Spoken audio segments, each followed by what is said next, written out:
Inside a high-security federal prison in Colorado, inmate Ray Breslin sits quietly in his cell, carefully watching the guards as he burns a page from his Bible. Using the ashes, he begins drawing markings on the wall. At first glance, it looks meaningless, but every move Ray makes has a purpose. That night, his cellmate warns him that another prisoner plans to attack him in the yard the following day. When morning arrives, Ray doesn't wait to be attacked. He strikes first. The moment the prisoners approach him, Ray launches into action, fighting with the precision of a trained professional. Within seconds, 2 inmates are brutally defeated and left badly injured. The guards immediately swarm him and drag him away. Exactly as Ray intended. He's thrown into solitary confinement, but the authorities allow him to keep his Bible. Over the following days, Ray carefully studies every detail around him. The guards' smoking breaks.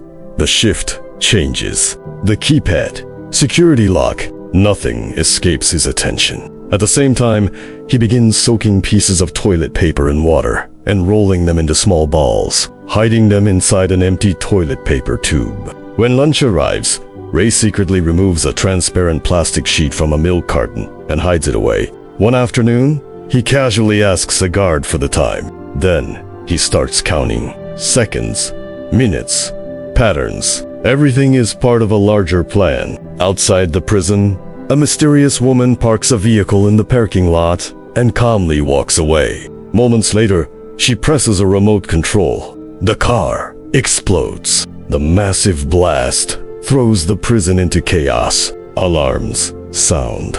Guards rush to evacuate prisoners, but during the confusion, they discover something impossible. Ray Breslin is gone. As firefighters race toward the blaze, one of them appears unusually calm, because hidden beneath the firefighter uniform is Ray himself. Using the emergency response as cover, he rides out of the prison on a fire truck. Waiting for him nearby are his trusted partners, Abigail and Hush, the very people responsible for creating the distraction. After escaping, they drop Ray off near a roadside store and hand him a single coin. Ray makes a phone call. He speaks only one word: Showtime. Minutes later, police officers surround him and place him under arrest. But Ray isn't worried in the slightest. Everything is going according to plan. Soon afterward, Lester arrives and secures his release. The truth is finally revealed. Ray and Lester work for a private security company hired by governments and prison systems to expose weaknesses in prison security. Ray's job is simple: break out. He's already escaped from 14 prisons, and this latest escape was another successful test. Ray explains exactly how he pulled it off. First, he studied the prison layout and discovered an unsecured fire garage. Then he intentionally picked fights, so he would be transferred to solitary confinement. There, he realized the prison was severely understaffed and guards routinely left their posts to smoke. He secretly sent a coded letter to his team, hiding the exact escape date inside the message. Meanwhile, the transparent plastic sheet allowed him to lift fingerprints from the keypad. By pressing the sheet against the buttons and hiding it inside his Bible, he identified the 4 numbers used in the code. The only thing left was discovering their order. Using the damp toilet paper balls, he jammed the food hatch lock just enough to prevent it from fully securing. Whenever the guard stepped away, he slipped his hand through the opening and tested combinations until one finally worked. Once free, Ray exited his cell during a smoking break, rewound the security cameras to hide his absence, crawled through the ventilation system, and reached the fire garage moments before Abigail triggered the explosion. The prison's warden is furious, but there is nothing he can do. Ray has successfully exposed every weakness. Sometime later in Los Angeles, Ray helps Hush troubleshoot a computer issue before receiving an unexpected visitor, a CIA representative named Jessica. She has a proposal unlike any he's ever received. The CIA has built a revolutionary prison, a prison so secret that even its location cannot be revealed. Jessica offers Ray $5 million to escape from it, double his usual fee. Although Abigail and Hush are suspicious of the arrangement, Ray accepts. Jessica provides him with a fake identity, an infamous explosives terrorist named According to the plan. His contact inside the prison will be Warden Marsh.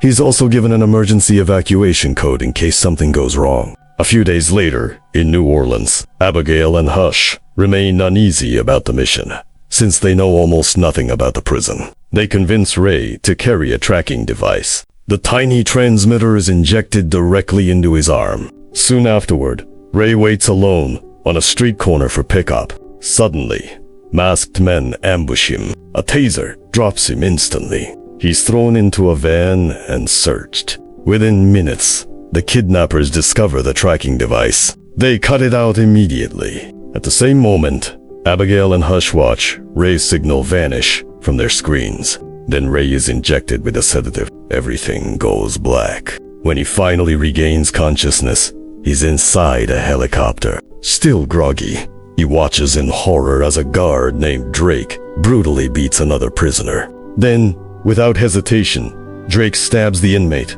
and throws him out of the helicopter. Moments later, Drake notices Ray is awake. He orders another injection. Darkness returns. When Ray wakes again, he finds himself inside the strangest prison he has ever seen. The cells are transparent plexiglass cubes suspended in the air. The guards wear black masks to conceal their identities. Floating through the facility is a giant surveillance sphere equipped with cameras that constantly monitor every prisoner. Ray is taken to meet the prison's warden, but the moment he enters the office, something feels wrong. The man introduces himself as Hobbs, not Marsh, not the contact he was promised. Immediately concerned, Ray gives Hobbs the emergency evacuation code, but Hobbs has no idea what he's talking about, and he doesn't care. For the first time, Ray realizes something has gone terribly wrong. Later, during recreation time, he observes the prison carefully. The guards are merciless. Anyone who disobeys is beaten without hesitation. Each prison uniform contains a special identification code that must be scanned at every door. Then, over the loudspeakers, Hobbs publicly announces Ray's fake identity, Porthos. The entire prison now knows who he is supposed to be. Not long afterward, several inmates decide to test the new arrival. A group of thugs approaches Ray, expecting an easy target. Instead, Ray instantly breaks the leader's hand and knocks him to the floor. Before the situation escalates further, another prisoner steps in. His name is Emil Rottmayer. Emil orders the others to back off. Afterward, he introduces himself and begins talking. He explains that he once worked for a legendary fugitive named Mannheim, a man famous for stealing from the rich and helping the poor. Authorities have been searching for Mannheim for years, but Emil refuses to reveal his location. Ray isn't interested in the story. His focus remains on escaping. Elsewhere, Hobbs confronts Drake about killing the prisoner in the helicopter. The inmate had been captured for a paying client. The conversation reveals a disturbing truth. Many people imprisoned here aren't criminals at all. They simply became inconvenient to powerful individuals. It's also revealed that Hobbs somehow possesses the notebook Ray created. Meanwhile, Ray continues studying every detail around him. He noticed that Muslim prisoners continue their prayers, even though they can't see the sunset. That observation sparks an idea. Emil eventually notices Ray constantly analyzing everything. He tells Ray that if anyone can help him get something inside the prison, it's him. Ray finally reveals what he needs: access to isolation. Without hesitation, Emil punches him in the face. Ray crashes to the ground. When Ray punches back, Emil laughs. Then the punches become real. A brutal fight breaks out between the two men until guards storm in and drag them both away. Exactly what Ray wanted. They are thrown into the prison's isolation area. His cells are nothing more than tiny metal boxers. Blinding lights line the walls. Extreme heat turns every second into torture. Most prisoners break. Ray doesn't. While enduring the suffering, he carefully examines every inch of the cell, searching for weaknesses. Days later, the prison doctor Kyrie arrives to evaluate his condition. Ray attempts to gather information, but Kyrie refuses to answer his questions. As the doctor leaves, Drake demands to know what they discussed. Kyrie lies. For the first time, Ray realizes the doctor may still have a conscience. Eventually, Ray and Emil are released back into the main population. While drawing diagrams on a table, Ray explains that he'll need a piece of metal to continue his plan. If Emil helps him escape, Ray promises he'll get Emil out too. Emil immediately gets to work. He requests a meeting with Hobbs and claims he's finally ready to reveal Mannheim's location. Interested, Hobbs agrees. Emil asks for papers so he can draw a map. Instead, he uses it to create an extremely offensive sketch, mocking the warden. Hobbs explodes with rage. His guards pin Emil down and subject him to a brutal waterboarding session. But while everyone is focused on the punishment, Emil accomplishes exactly what he wanted. He secretly steals a metal drain cover. Back in the common area, Emil secretly hands Ray the metal drain cover he managed to steal. For the first time, Ray decides to trust him. He reveals his true identity and explains how he ended up trapped inside this impossible prison. After studying the facility's structure for days, Ray has already reached an important conclusion. This prison is underground. Or at least, that's what he believes. The moisture in the air has caused several steel rivets inside the isolation cells to rust. If he can get back into isolation, he can use toothpaste as a chemical agent and the metal cover as a heating tool to weaken the rivets until they snap. But first, they need a reason to be sent back. Emil immediately volunteers. He walks over to Javed and insults his mother. The reaction is instant. Javerd's fellow Muslim inmates rush to defend him, and chaos erupts. Before joining the fight, Ray secretly stuffs pieces of bread into his clothing. Then he jumps into the brawl. The prisoners exchange only a few punches before guards storm in, firing tasers and dragging everyone away. Exactly as planned. Soon, Ray and Emil find themselves back inside the brutal isolation boxers. The temperature is unbearable. Sweat pours from their bodies. But Ray immediately gets to work. Using the drain cover, toothpaste, and intense heat, he slowly begins weakening the rusted rivets. The process is agonizing. The metal tears into his hands until they begin bleeding. Whenever the noise becomes too loud, Emil covers for him by screaming in pain and drawing the guards' attention away. Hours later, Ray finally removes every rivet. Now comes the dangerous part. He presses the hidden bread against the security camera lens, blinding it completely. Then he taps on the wall, a signal for Emil. Immediately, Emil begins screaming hysterically in German, crying and pounding against the walls like a man losing his mind. Every nearby guard rushes to deal with him. Meanwhile, Ray opens the hatch and starts climbing down a hidden ladder. At the bottom, he discovers a maintenance corridor. Unfortunately, the door ahead is locked. Thinking quickly, he begins climbing a network of pipes instead. As he ascends, disaster strikes. He accidentally rips electrical cables loose and damages several water pipes, but he keeps going. Eventually, he reaches another hatch. When he opens it, he finally uncovers the truth. The prison isn't underground at all. It's built inside a massive oil tanker ship in the middle of the ocean. The realization is shocking. Suddenly, Ray spots guards nearby. He immediately retreats and climbs back down, but the damaged pipes have begun flooding the maintenance area. The rushing water knocks him off balance and sends him tumbling. Fortunately, he lands safely in the rising water. As flooding spreads through the isolation section,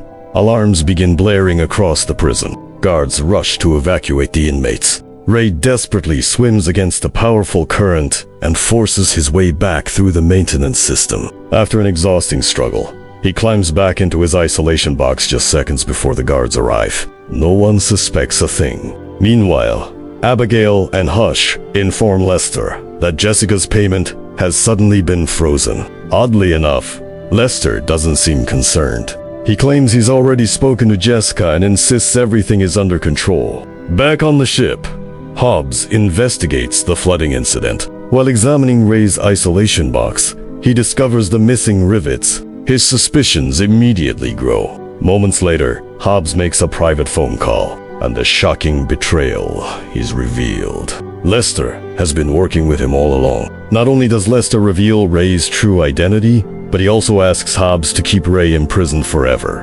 In return, Lester wants information about Mannheim, the fugitive wanted by powerful banks around the world.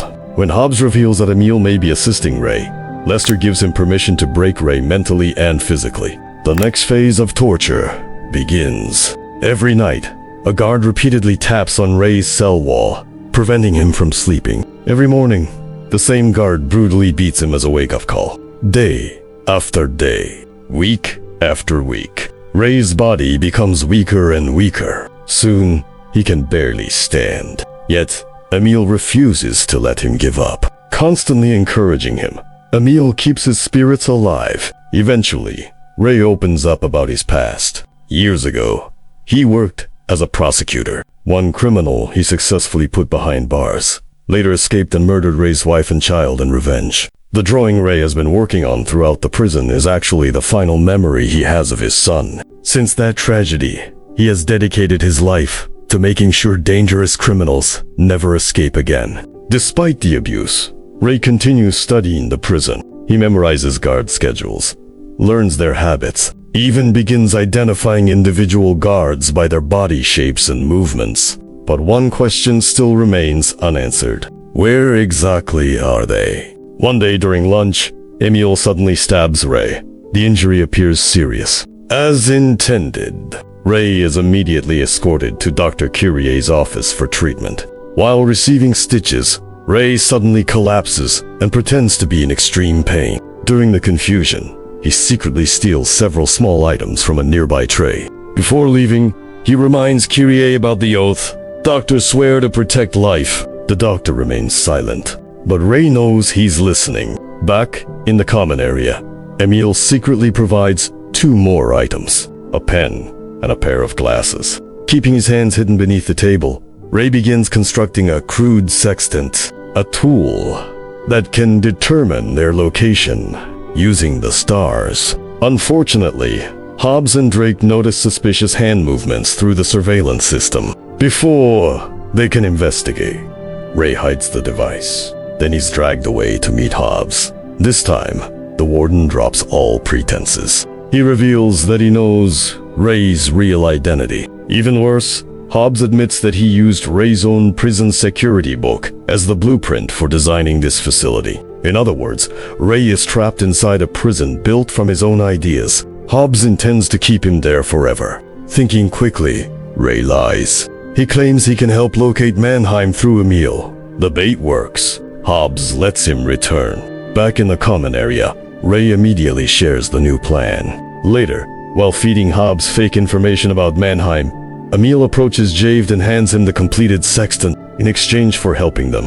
Ray promises Javed a chance to escape as well. Soon afterward, Javed approaches Hobbs. He claims the others are planning an escape. As payment for the information, he asks for permission to pray in open air according to his religious beliefs. Hobbs agrees, exactly as planned.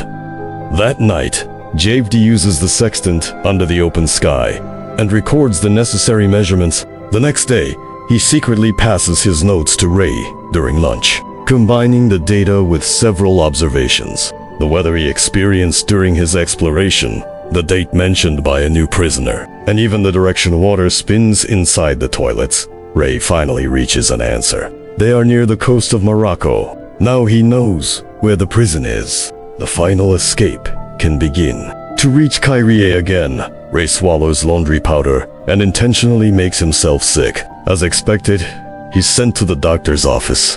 There, Ray gives Kyrie precise instructions. He tells him to visit Hobbs' office and read a specific page from a particular book. Curious Kyrie eventually does exactly that. Inside, he discovers the Hippocratic Oath, the very oath that defines a doctor's duty. The next day, Kyrie personally requests another examination for Ray. Confused, Ray asks how he knew which page to read. His answer changes everything. I wrote it.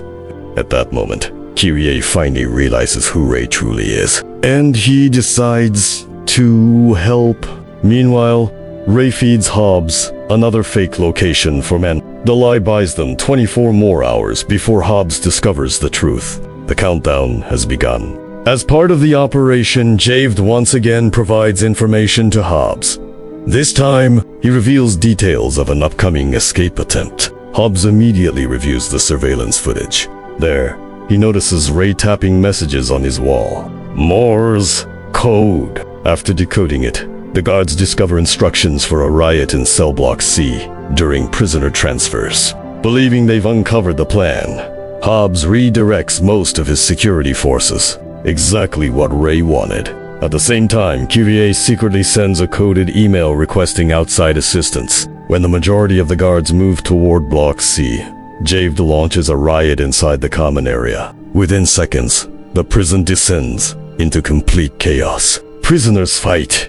Guards rush in. Alarms echo through the facility. While everyone is distracted, Ray, Emil, and Javed attack the few guards left behind. They quickly overpower them and seize their weapons. More guards arrive and deploy gas grenades to suppress the riot. Hidden by the smoke, the trio disappears. The real escape has finally begun. Ray reveals that they have only 11 minutes before their rescuers arrive by helicopter. There is no room for mistakes. The three men race through the upper levels, blasting open doors and moving toward the extraction point. Along the way, Ray discovers a security camera. Since every camera is connected to the same network, disabling one will disable them all. He sabotages it immediately. At that exact moment, Hobbs activates a full lockdown. Massive security doors slam shut across the ship. When the trio reaches the exit, they discover it's sealed.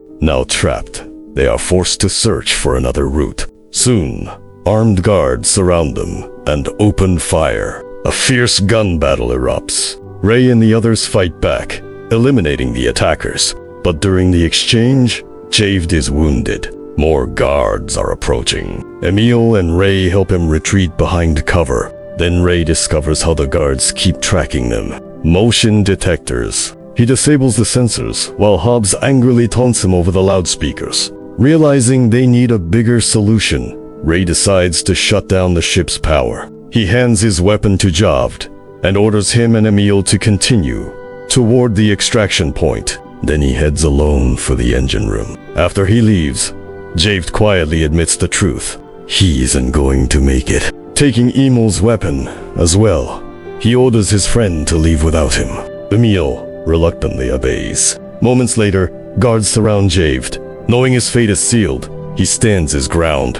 One by one, he shoots down every guard he can. Eventually, a hidden shooter catches him by surprise. As Hobbs approaches, Javed speaks his final prayer. Then, he dies with honor. Meanwhile, Ray reaches the engine room. Drake intercepts him. A brutal battle begins. Ray dodges bullets while weaving through machinery and narrow cap. Eventually, he surprises Drake from behind. The guard loses his gun, but immediately pulls a knife. The fight becomes personal. Fists, knives, tools used as weapons. Neither man is willing to quit. At one point, Drake nearly chokes Ray unconscious before kicking him repeatedly, but Ray fights back. After a vicious struggle, he finally shoves Drake down a staircase. The fall kills him instantly. With no time to waste, Ray rushes to the control panel. He knocks out the technician operating the systems, then shuts down the ship's generators. Instantly, the entire prison goes dark. Doors unlock. Security systems fail. And for the first time, freedom becomes possible. Above deck, a rescue helicopter arrives. Its weapons open fire on the prison ship before landing. Armed men rush out and engage the guards. A massive firefight erupts. Emil fights his way toward the helicopter while bullets tear through the deck around him. One of the rescuers is shot. The pilot prepares to leave, but Emil refuses. Not without Ray. Grabbing a mounted machine gun, Emil joins the battle and cuts down wave after wave of guards. Back inside the ship, Hobbs searches desperately for Ray. Meanwhile, Ray hides inside a giant water tank. Then disaster strikes. The guards manage to restore power. The systems reactivate. The tank begins filling with water. Emil is forced to leave with the helicopter team. Ray struggles as the tank rapidly fills. Just when drowning seems inevitable, the system automatically flushes the tank. Ray is violently ejected into the ocean. He immediately surfaces and spots the helicopter overhead. Emil throws down a rescue ladder. Ray begins climbing, but Hobbs and his remaining guards open fire. Emil tosses Ray a weapon. Together, they return fire from the ladder. During the exchange, Emil is shot in the shoulder. Still, they keep fighting. Hobbs continues firing. Then Ray notices several oil tanks nearby. Taking careful aim, he shoots them. A massive explosion erupts across the ship. The blast engulfs Hobbs and kills him instantly. At long last, the nightmare is over. A few hours later, the helicopter lands on a beach in Morocco. Waiting for them is Jessica. And the biggest twist of all, Emil isn't just another prisoner. He is Mannheim, the world's most wanted fugitive. Jessica is actually his daughter. The entire mission was a secret operation to rescue her father. She also confirms another devastating truth. Lester betrayed them both. Sometime later, Ray reunites with Abigail. Together, they uncover the reason for Lester's betrayal. If Ray had failed to escape, Lester would have been rewarded with control of the entire prison program. Now that his scheme has collapsed, Lester is trying to disappear. Unfortunately for him, Hush is already waiting inside his car. The moment Lester gets in, Hush knocks him unconscious. When Lester finally wakes up, he discovers something horrifying. His car is trapped inside a giant shipping container. The container sits aboard a cargo ship, surrounded by nothing but open ocean. And for the first time in his life, Lester finally understands what it feels like to be trapped with no way out.